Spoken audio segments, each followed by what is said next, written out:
Hello, everyone, and welcome to another episode of Naughty Lines, the show where lines are drawn below the belt and sometimes above the belly. Today, have with me a very special guest, Fridge. Hey, that's me. That is you. So, Fridge is a NSFW artist on Twitter, and they have some really, really good stuff, I must say. Well, a lot of Animal Crossing related stuff, and that's fine. Like, it looks amazing. I love your art style, by the way. Thanks. But Animal Crossing stuff's more recent. I'll probably get tired of it eventually and move on to something else. It's usually Okay. what I do. All right. So you like to jump from like one thing to the next, like anything that really interests you in that kind of like moment. Yeah, because most of the time I get commissions, and then when I get done with those, I just draw whatever. Okay. Awesome.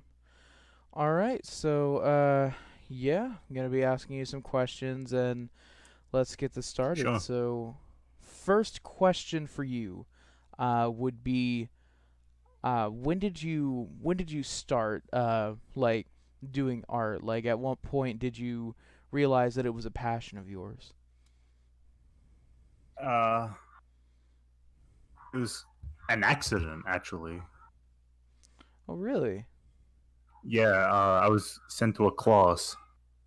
Um, I was like, it was a clerical error, I think, in the like classes, and I ended up in an art class, and I thought, hey, this is kind of nice. So that's when I sort of decided. I was never really interested in art when I was young. Well, not really, because I had this one art teacher who was like a huge asshole, and it put me off art for like years. I didn't want to even think about it, but yeah, it was purely by chance, I think. Okay. And so it's basically you didn't really have a passion for it. You were just kind of thrown into it by accident, and you realized, hey, this is like I actually really like this. Yeah. But it's with some because you said that there you had an asshole art teacher. Like the asshole art teacher is the one from that class. No, he was years before that. Oh, okay, okay. Yeah, I mean, in all honesty, whenever teachers are, if you're gonna be a teacher, just don't like have a passion for what you're teaching. Don't go in and be like, I think he had a ah, passion. He just didn't like kids or something. He didn't like ah, people screwing around, and a lot of ah. people screwed around. The whole class was just a mess in general. Okay, and when was this? Like, was this like middle school, high school? Year nine, I think, or before that, year seven, something Year around there. year seven. Okay, so that's like near end of middle school. Okay. Huh. Hmm. Dang. I mean, yeah, I don't really like kids that much either. At least kids that don't listen. But to let that like get in the way of your teaching, that's not really a good thing in all honesty.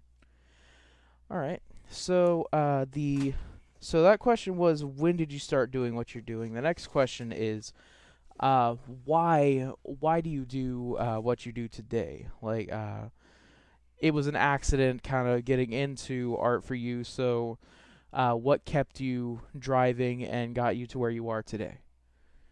I think it's expression.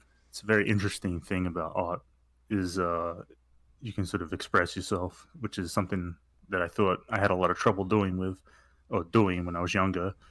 Uh, but it's also interesting because people come up with their own ideas and then you sort of manifest them in a drawing or something. So there's a lot of uh, creativity. There's a lot of technical expertise as well. I mean, drawing a person is a really difficult process, and it takes you years to really get good at it. Mm-hmm. Okay. And And there's so also the fact that I make money off doing it as well, which is also nice. But I was still drawing when I wasn't making money, so there's an intrinsic reason for doing it outside of the extrinsic reason. okay. And that is one thing. Would you say cuz there's a what you just brought up is kind of brought up sometimes in a controversial manner. when speaking about inspiration or motivation per se, when it comes to drawing or just doing anything in life. Um, the controversy is that if if the motivation for what you're doing in life is to make money, then it's not a good motivation and you shouldn't be doing what you're doing. What is your opinion on that controversy? There's a point where you can make enough money that it's motivating. I mean, if you got up every day and you made $1 million to do one thing, would you really be that upset? Yeah, not really. Okay. I And mean, it shouldn't. I don't know if it should be your only motivation, but there's a point where the money you make is a pretty good motivator. right, like, and that's the thing, like, because people have different motivations when it comes to doing what they're doing, and in terms of art, I've had a lot of people say that their inspiration, like their inspiring force, is to like please their audience, the people who look at their stuff, wait for their stuff, all that kind of stuff, and they're like, that's my I mean, it's main fine, but that's motivation, that's still an extrinsic reason. It's still an outside force of why you're doing it. right? Okay, and so for your motivation, uh, you would say that like it's the money that you make, and what else would be a driving motivation for you? I think it's the challenge. That's why I've been getting into animation recently. I think it's probably the hardest technical field of art that you can enter. It's really hard, and it's a challenge. So I think part of it's a challenge of myself to sort of push myself forward.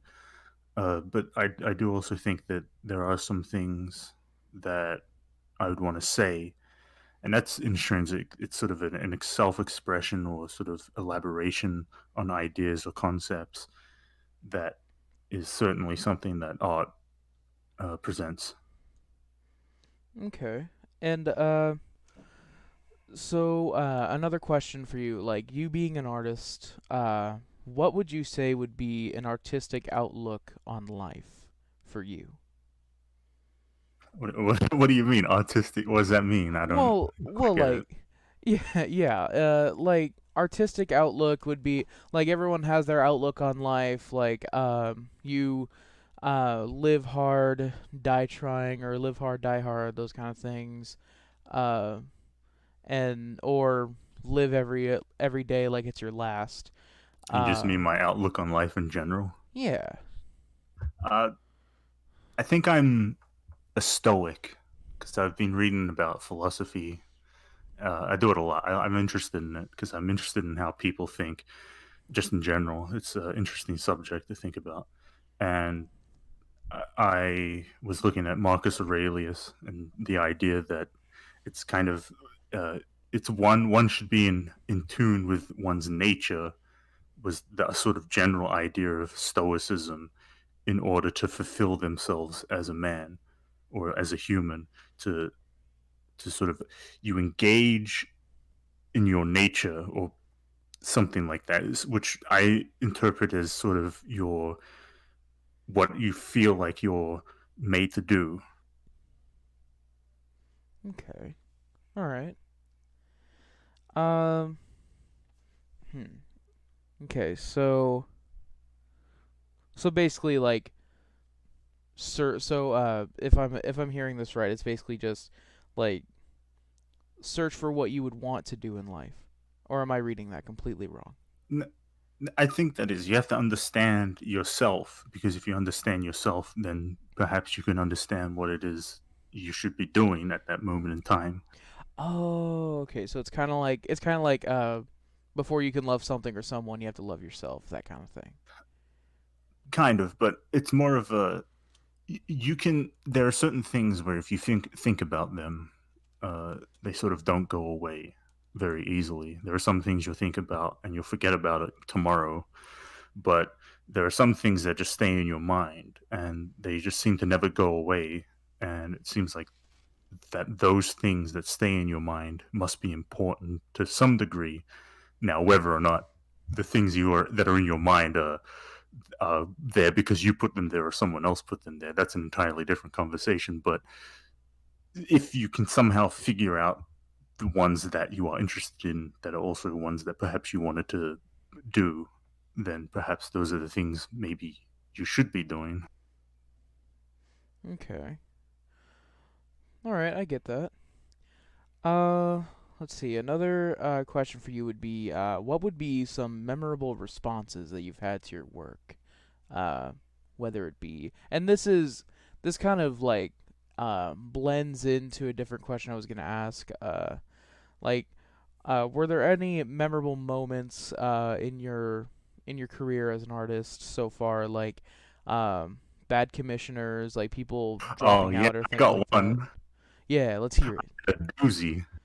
I don't know if you know about Master Monkey from. Did you ever watch Kung Fu Panda? Yes. All right, so you know Master Monkey. Yeah.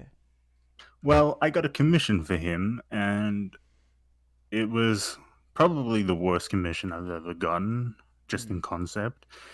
It was him in one of those Pollock things, Pallocks, I think paddocks, whatever they are, the things, the medieval things where they put him in as punishment, and he was in one of those, and it was quite uh, graphic. I don't know if can I describe stuff on this or whatever. Yeah, yeah, go ahead. Okay, so basically, it was like a scat commission, and I never drew scat before, and I was like, I keep an open mind. I'll draw anything once to see if I like it or not. If I don't like it, then it's just like whatever. I just won't do any more commissions. So this this drawing, it's like him shitting while in a Pollock, and I realized that maybe I don't like this, and the guy was kind of annoying. He kept wanting changes and all that stuff, Mhm. and it was just a commission I didn't really enjoy doing. But the worst part was I didn't get paid. So on top of all of this drawing shit, I didn't get any money for doing it, and he just ghosted me completely. And that guy is the reason why I sort of take money up front now instead of waiting after the fact like a dumbass. So, okay, so a palak, like, is it that thing that like you like both your hands and A feet are stockade, yeah. like it stretches you? No, no, no. It's the thing you put your head and your hands in, Oh, and you're sort of like that. standing. Yeah, those Oh, things. okay. And people throw tomatoes at you, Ooh, that's that's a food, weird commission. lettuce. So he just wanted Master Monkey being in that and just like shitting everywhere. Defecate. Yeah, yeah. Ew, that's weird. I mean, I thought it was kind of funny. It if I were to see it, I would probably laugh, but just thinking about it, I imagine it like happening in the I was really movie. upset, and he was saying, "Don't look at me." Oh, So oh. that's the monkey. mm, monkey. Uh all right. So, there was that guy and that actually brings up another question. You just said like this is why you ask for payment up front now. Yeah. Um what there's differentiating opinions on that, like whether people should pay you before the work is done or Oh, should pay you absolutely. after. Yeah. Like people say after because I mean if you people say people say to get paid after you do the work because that gives the motivation of actually doing the work so you can get paid later. But then other people are saying, or no, I guess the differentiating opinions. I didn't word that right. A lot of people say it's better to get paid afterwards because I mean, if you already have the money, then where's the motivation to do the work, other than your own moral judgment or your own moral Right. standing? Yeah. I see. I have a. I figured out where I think my ideal position is. I usually send a rough sketch, Hmm. and once they approve a really rough sketch, then I send an invoice, and then I give them updates. Okay, and you said he was giving like he was annoying because he kept wanting changes to certain things. Like, obviously when someone commissions you, like you're drawing the piece that they envision in their head, and if there are a couple of changes, that's fine. but where do you draw the line whenever like they keep asking for them? I suppose it's when it's finished. It's easier to move a brick than it is to move a building. So I try to get it all figured out in the sketch stage so there's no surprises. But I am lenient with that. So if there's a change afterwards, I'll do it. But if they want me to change like an entire image, I just usually tell them no because that's ridiculous. I'm not fucking doing that. Okay. Yeah, I mean, if he would have like came in and said, you know what, instead of Master Monkey, how about we make it Crane instead, and just like it's like no, not doing No, that. That changes no, the a entire whole thing. character change like that or anything.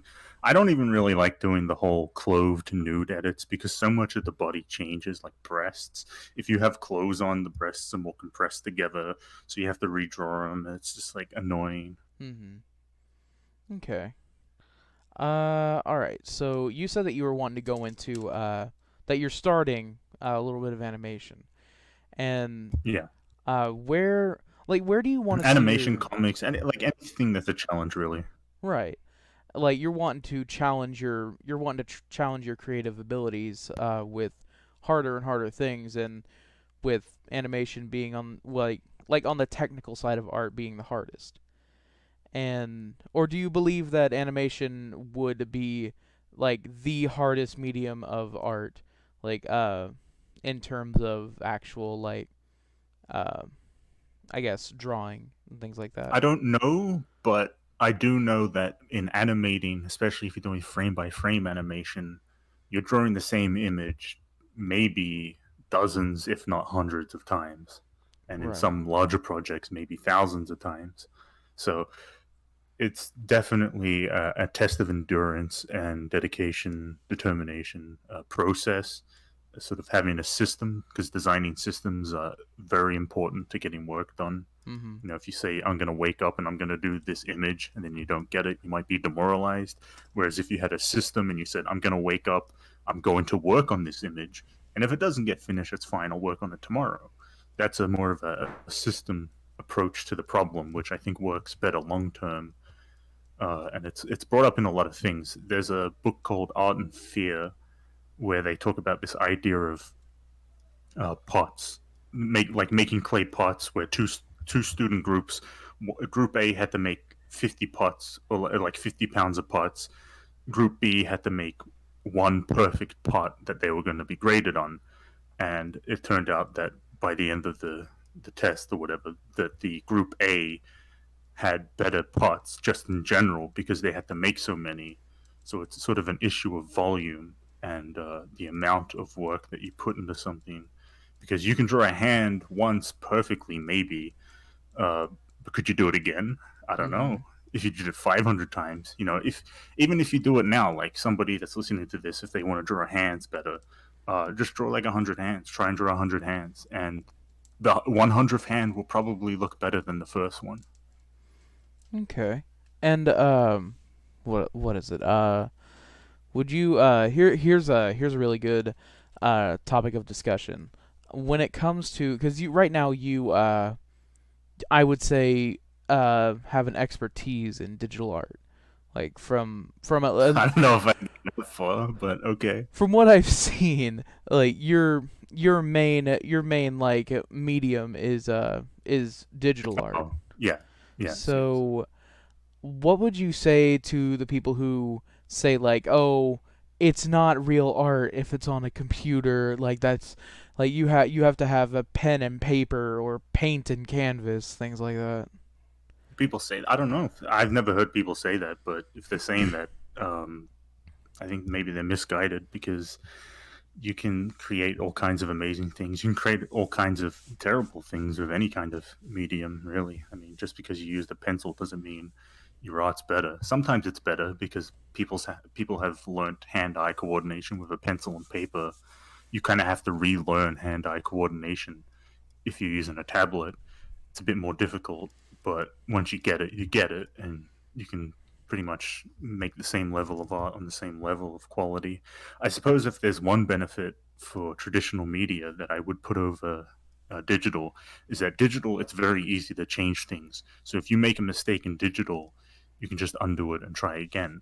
Now that does mean you can try a line, say 20 times, and maybe get it right, but there is something to be said about using, say, a felt tip pen or something like that, where you've got to get it right on the first time, or you're drawing that entire image all over again. Mm-hmm. It's definitely something to consider. But in terms of which one's better, I mean, ultimately, I don't think it matters. It's whatever is good for the job. If the job maybe needs traditional media, maybe consider it. Like clay animation, that's just going to be a real thing that you're going to have to put down. You can't cheat it with CGI, really. But with traditional media, well, ultimately, I'll say that I don't think it's fair to ever blame the tool for the art that it creates. It's always going to be the skill of the user. Right. And I mean, the way that I see it when it comes to like differences with digital and traditional, it's not the I think it's just a matter of opinion, because I mean, sure, you can say it's not real art unless you're using pen and paper, but you could say the same thing about people who play the piano. Like you're not a real pianist unless you play all the classics like Beethoven and such. It's like there's like Playing it on a keyboard, dude. Playing uh Canon keyboard, not elephant teeth. yeah. like What are you doing? it's just it's just matter of I'm opinion. surprised that's an argument, honestly. I mean, I'm surprised it's a point of contention. I mean, it just seems like one of the least, like, I don't know. There's more important things to worry about than somebody else using a pencil. Right. And I don't know, it's just those people who are really passionate about this kind of thing. And I mean, I guess I really wouldn't say passionate if it were to the point where, because you got like those church moms who will be asking about their friends' children, and it's like, oh, your kid is doing baseball instead of soccer. Pff, okay, you're just a failure, but you're a failure as a mother. But okay, like it's those kind of things. Just gossip. That's something that I think Confucius warns you about. Is that you should ignore gossip. It's very dangerous to one's mind to obsess over gossip. I think also Stoics or Stoicism warned about that too. Okay. So another question for you would be, because again, matter of opinion with most people out there, but would you say that uh, art or artists deserve to be funded, like like in terms of getting paid for a job, like you would do with commissions? Because I mean, there are so many people out there saying that art is not a real career. It's just like with a lot of parents who, when their kids say, I want to be either an animator, I want to be an artist, I want to be a painter, like as a Yeah, career, they usually try to drive them away from that and get them into yeah, a they job do. that can work with their hands. It happened to me. Oh, really? Yeah, I was. I had a choice between sort of an illustration class or like a graphic design class, and I told my parents I wanted to do the illustration thing. They sort of looked at each other and they said, maybe you should pick the safer job, the job that's safer. And it's like, now in 2020, it's not so safe to be a graphic designer because there's a whole horde of people in India that can do your job probably for $20. Mm-hmm. So you fucked. So I take it you took the graphic design Yes, side of things. yes, and it kind of fucked me up, but I did learn a lot in it. I did learn color theory. That's something that people sort of praise me a lot. I don't know why, but they really like my colors. But I learned color theory through a graphic design class. I learned composition through a graphic design class. So it's not like I didn't learn nothing, but I probably could have learned more and gotten a lot further down the road. Right. And I mean, like, as far as the color theory goes, for people praising you for that, like it color theory is difficult to learn correctly, at least. I think Like, it's difficult because people they're taught wrong. They're taught about color incorrectly. Exactly. I think I think the thing you got to learn about color, especially when you're painting or doing an image, the most important thing about color is it's mood. Color is mood. It's about what you're setting the stage for in terms of the feeling of your image. Uh, Value is how you sort of determine objects in the thing. So value is more important than color to some degree, but color is how the image is going to feel. Like if you use very sickly colors, it's going to look disgusting. If you use warm, vibrant colors, it's going to look welcoming. It's going to look inviting. If you use harsh, contrasting colors that are saturated, it's going to seem like the image is screaming at the audience. So it's about how you want the image to feel primarily, I think. So it's kind of like compare like whenever you said disgusting, like muddy kind of sickly colors, Yeah. uh, versus very vibrant and bright. It's kind of like Yes. comparing a Lovecraftian horror illustration to Dr. Seuss. They're two completely different things. If you want to show a vibrant, healthy, nice looking apple that the audience could bite into, it's going to be a nice sort of rosy red, maybe vibrant green color. If you want to show people a disgusting, awful apple that's rotten, it's going to be a sort of brownish, muddy color. And it's Hmm. also going to look different, but it's still the color's important. Right. But you might also change the background too if you really want to push that. That's another thing you got to think about. You know, you can change the color of the background entirely if you want to fit a mood. Okay. That's an example that actually happens in like Pixar animations. Pixar have stated multiple times in like documents that they will actually say move furniture to get a better composition, and sometimes they'll just straight up change the color keying of scenes to make it feel better. And there's a lot of color keying in modern movies and stuff too. They'll just like color key a whole scene. I think sometimes they overdo it, but it still gets the point across.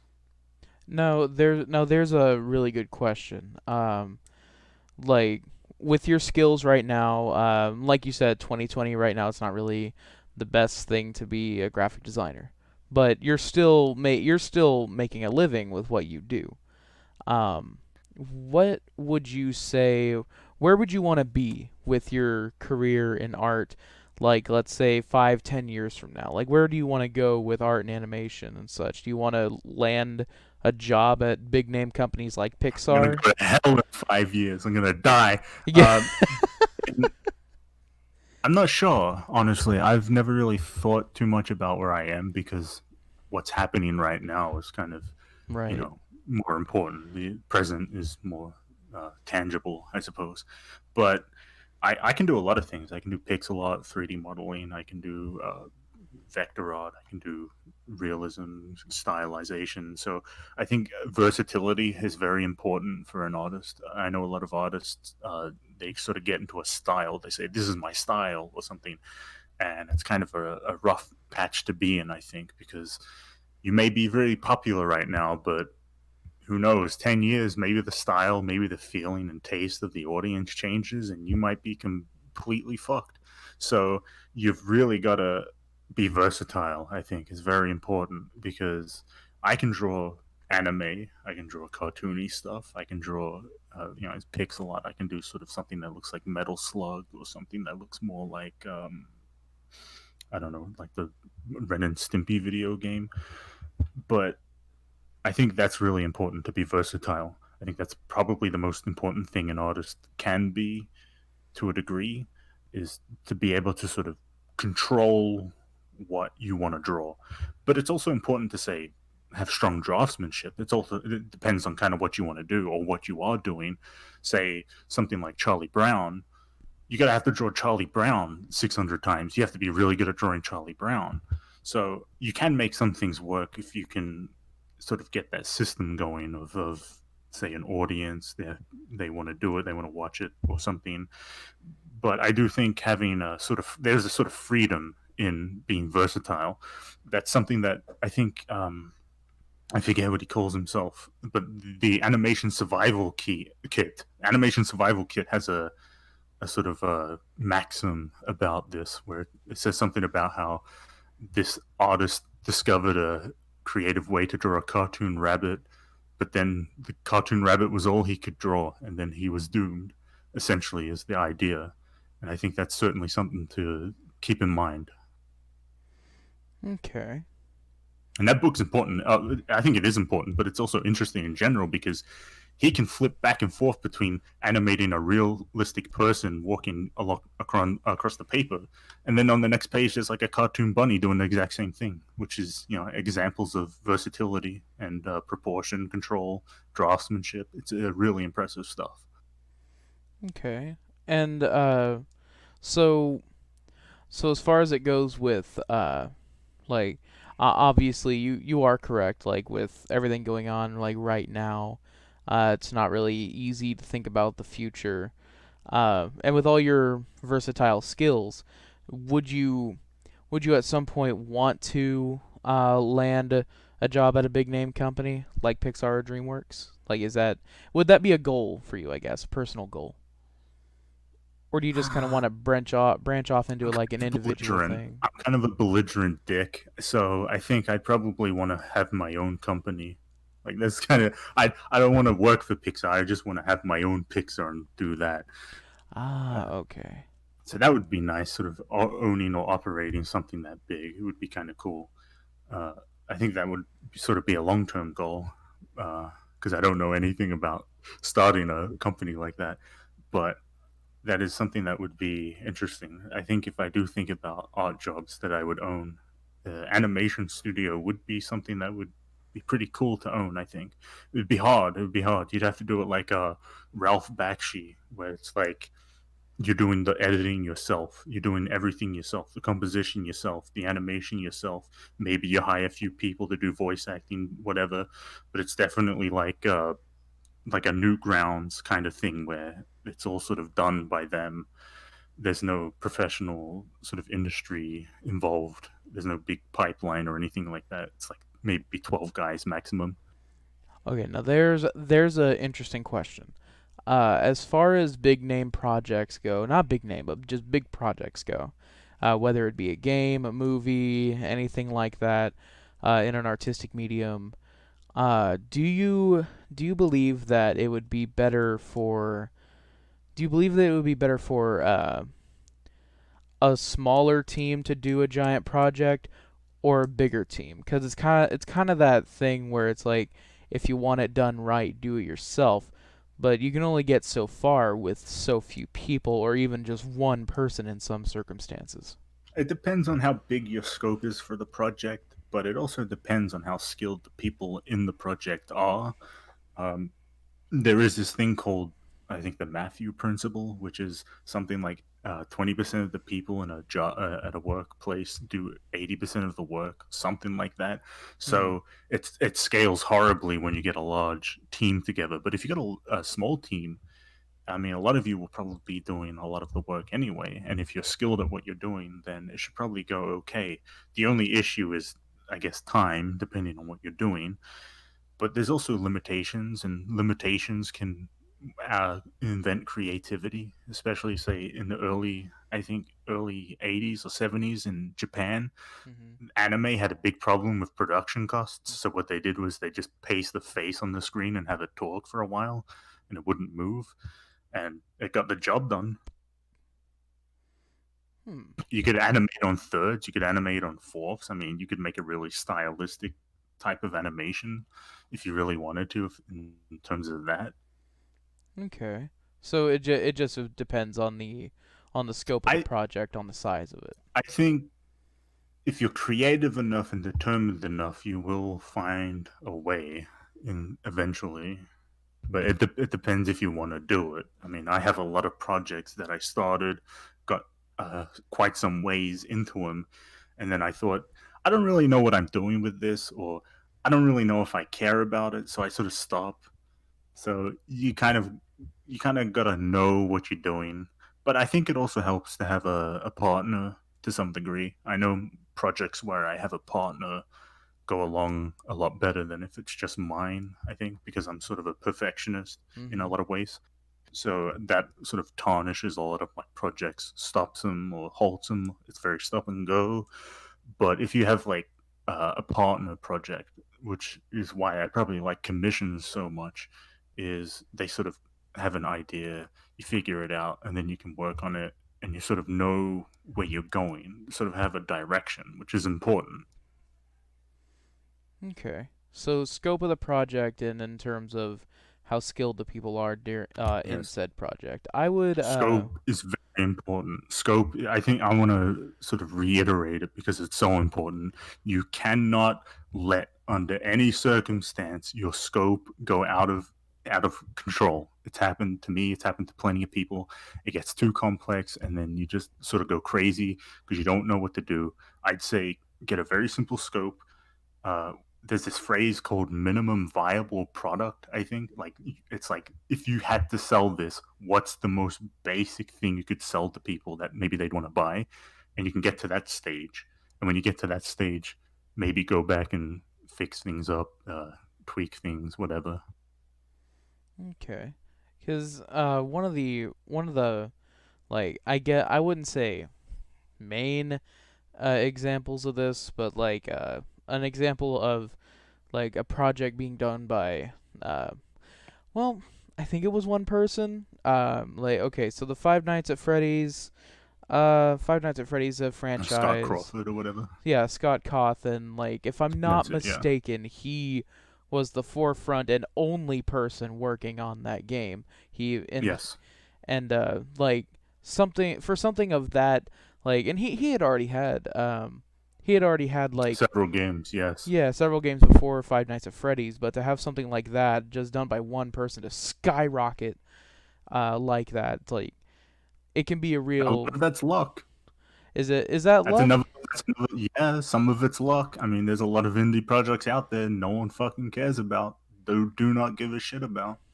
Same with Toby Fox. Toby Fox was lucky, I think, because he already had sort of a following because he did music. I think for Homestuck related Mhm. stuff, he already sort of had a fan following, and he also did work with Tuyoki Anime or whatever Temi, I think, the artist. Mhm.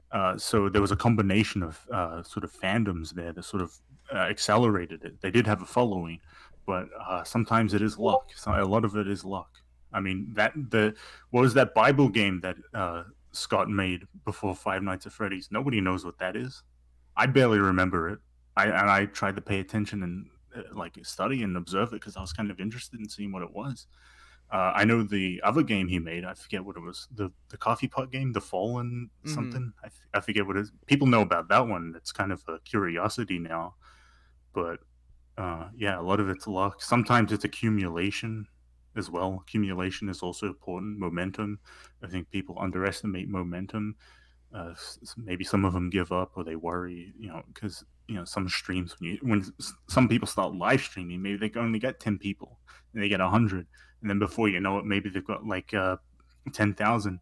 Problem is, I guess again, systems. You kind of need a system to wake up and say, I'm going to do this today, and get some things done. If I don't get it all done, that's fine. I can get up and work tomorrow. Uh, I think that's why a lot of people say, when it comes to exercise, they say, I want to be a certain weight. It's like, no, I think you should prioritize waking up and just getting 30 minutes of exercise every day and forget the weight, because a year of doing that will make you healthy regardless of your weight. Okay. And I agree. I kind of agree with the whole luck thing. It's just it's like with Among Us. It's The, not the, like it's brand new. It's not brand new. It's been around for like 2 years. the, And the other thing about luck is it's not random chance. There are some ways you can make yourself luckier, uh, and that you can do that with social connections. oh If you yeah, if say if you made a game and you knew a few big streamers and they tested it out and they tried it out, that's that's luck. That's a form of luck. because they have to actually accept to do it. Yeah, Yeah. yeah. But the more people that know sort of about what you're doing and who you are, the luckier you can be, because it's chance. It's maybe someone today decides they want to get a commission, maybe they don't. Maybe next week they tell somebody about their commission and then that person decides they want to get one. A lot of that is chance, economic factors on their half. But as far as you're concerned, that's all chance and luck. So if you know more people who know what you're doing and what you're about, and what they can purchase from you, Hmm. that's more opportunities to be lucky. Right. So you can influence your luck. You can change your luck. A lot of it tends to be social. However, Oh yeah, definitely. Because it's just like with this show. I advertise through the people who I bring onto the show, because usually they'll retweet, they'll retweet the actual tweet of their episode, or they'll follow me and like retweet any other episode that would come out. And I don't like people have called me a clout chaser for doing that, but it's like no, it's simple advertisement. Like, yeah, I can get my own name out there, spreading the word. but I'm spreading the word through channels that I have access to. And if I have access to them, why not use them? Because, Yeah, like, they're my friends, I they're not just Cloud Chaser was guests. specifically somebody that would like shit on a big popular person for attention. I thought that's what that was. Yeah, exactly. I don't know I don't really pay attention to social media. That's if you look at my account, it's my art that I from people I know or like, and I retweet them or favorite, and then I just get the hell out of there. I think personally, I you called me a Twitter artist, yeah, only because there's like 300 million people a month on Twitter, and that's a again makes yourself very lucky. Uh, I wouldn't be on Twitter otherwise. I think social media is kind of dangerous just in general for people's health and all kinds of things. It's not a healthy thing in general. Right, I can understand that view, like, just because Twitter can be a very toxic place for people, and it can be a hellscape for your mental stability. That's why my main social interaction online is through Twitter, because like you said, 300 million people a month. It's like the That's audience is there. insignificant. Like, yeah, the audience is there. You just have to get their attention. Yeah, attention. That's I forget who said it. I think Scott Adams, but he said attention is half the problem of persuasion. Because once you get people's attention, then you can persuade them. But getting attention is really important. It's the first step. Okay. We're getting close to the end of the episode. So I'll Good. just I'm out have of a water. My throat's hurting. so we just have a couple more questions. So one question that I I need to start asking more often. Uh, in terms of equipment that you use, like what equipment do you use to make your art? I have two hands with 5 digits on each. But Yes. seriously, I used a Wacom tablet. I used like an Intuos 3 for years. That gray hunk of shit. It was good, but then like the thing that kept the nib in it fell out, and it was like a done deal.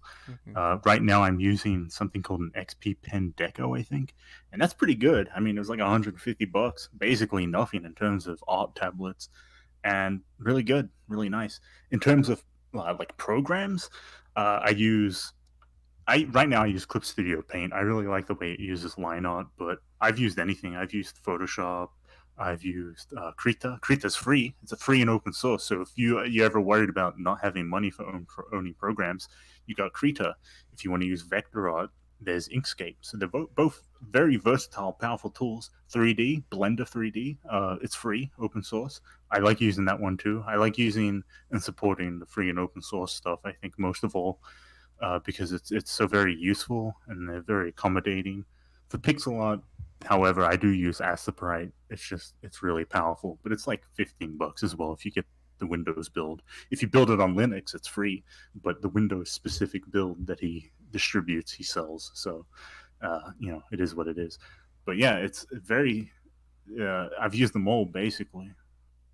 Okay. And what would you and last well, second to last question. What would you say what do you say to the people who, whenever they're wanting to start digital art, if they give the notion saying like I can't start because I don't have the right instruments, like I don't have a good enough tools. I have a tablet and a computer, but they're not good enough. I need something top quality to make art.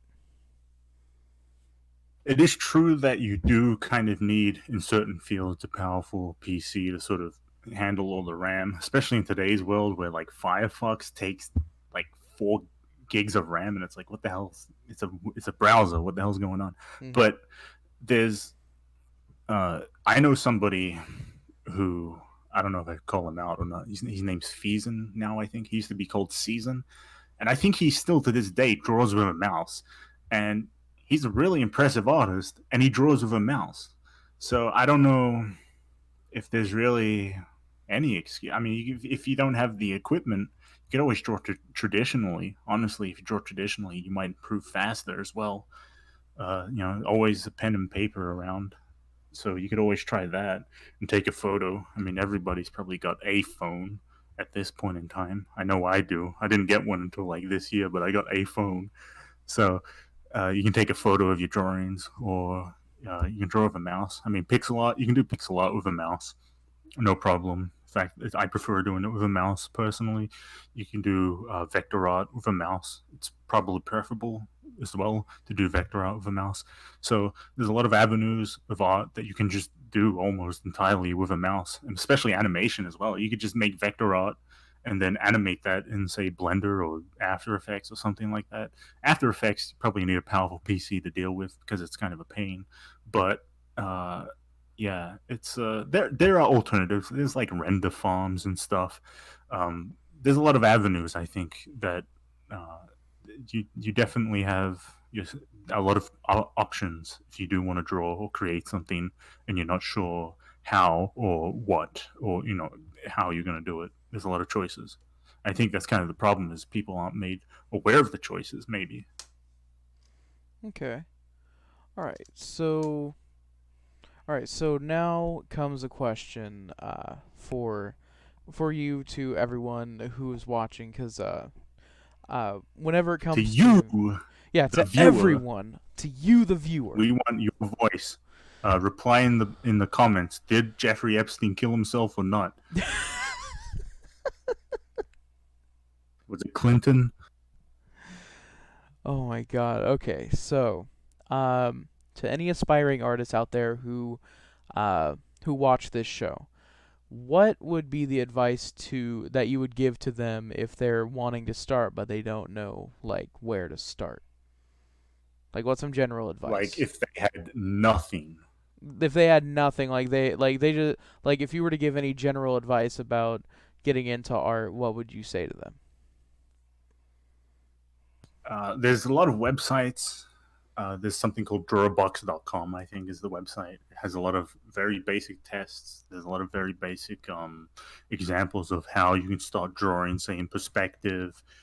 The orders, there's accounts like Proco, who's an art instructor, teacher. He's very great. I'd say you want to look for art instructions or teachers or people online. Aaron Blaze, he's a guy that does animation and art tutorials. Aaron Blaze as well. There's I think you kind of have to get a mentor of some degree. Look at art. I think looking at art in general. I mean, you could look at somebody. Say if you want somebody of the early 20th century. There's people like Alphonse Mucha. There's uh, J.C. Leyendecker. If you want to go back, there's Rembrandt. There's, if you want to go even back further, there's Leonardo da Vinci. If you want to go back that far, I don't know. Uh, you could. There's modern people. I mean, there's people like Rodney Fun. If you want to see more cartoony stuff, there's people like Rodney Fun. He did the Parappa the Rapper games in Unjamalami, and it just looks great. It's beautiful cartoony aesthetic. There's, I think you gotta look for people that you want to be inspired by. Think about what you want to draw, and then draw it. Even if it's like on paper and pen, you just gotta start doing it. You also got to keep at least uh, some idea of maybe proportions, perspective, the basic sort of fundamentals. You got to learn the fundamentals. I think it's very important to learn those. They're definitely vital. They'll help you. They're your friends. You got to learn the basics. But I also think knowing what you want to draw is also helpful as well. But if you don't know what you want to draw, but you still want to draw, you can always do practicing. You can do exercises. You can do gestures. There are places called I think it's called lineofaction.com now or something, where you can get gestures or references of images, say like hands and feet, and they stay on screen for 30 seconds. Try and draw them as fast as you can to get the sort of gesture, and then you move on. Very good exercise to sort of loosen yourself up. There's draftsman exercise. There's so many. I think it's like a huge question, honestly, but I think it's you kind of got to know what you're gonna do. Find out what it's called. I think that's